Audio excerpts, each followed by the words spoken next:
শীতের রাতে ঘরহীন মানুষের সংগ্রাম। শীতের রাত ঢুকে পড়েছে শহরের প্রত্যেক কোণে। ব্যস্ত শহর নিস্তব্ধ হলেও রাস্তাগুলোতে দেখা যায় ঘরহীন মানুষের কষ্টময় জীবন। তারা নেই কোনো নিরাপদ ছাদ, নেই গরম কম্বল, নেই ঘুমানোর নিশ্চয়তা। সেতুর নিচে, খোলা মাঠে কিংবা ফোয়ারা পার্কের কোণে কাটাচ্ছে রাত। ছোট ছোট শিশুরা কাঁপছে ঠান্ডায়, কান্নায় বুক ভাসাচ্ছে। বৃদ্ধরা শীতের আঘাত থেকে বাঁচতে ব্যর্থ। কেউ কেউ ফাঁকা কার্টন বক্স বা পুরনো কাপড়ে বুনে চেষ্টা করছে নিজেদের গরম রাখার। শহরের ব্যস্ত মানুষদের চোখে তারা প্রায় অদৃশ্য।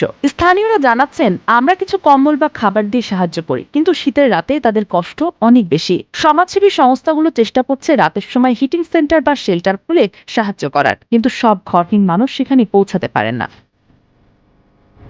বিশেষজ্ঞরা সতর্ক করছেন, শীতের রাতে অসহায়দের জন্য তাপের অভাব জীবনহানির ঝুঁকি বাড়িয়ে দেয়। তাই দ্রুত কার্যকর উদ্যোগ প্রয়োজন। কম্বল, গরম খাবার, নিরাপদ আশ্রয় এবং নিয়মিত ত্রাণ বিতরণ। ছোট ছোট সাহায্য তাদের জীবনে আলোর মতো হতে পারে।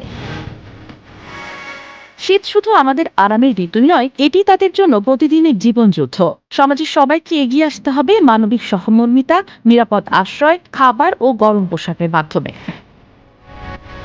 প্রতিটি উদ্যোগ তাদের জন্য শুধু রাত পার করার সুযোগ নয়, বরং জীবনের আশার আলো হয়ে দাঁড়াতে পারে।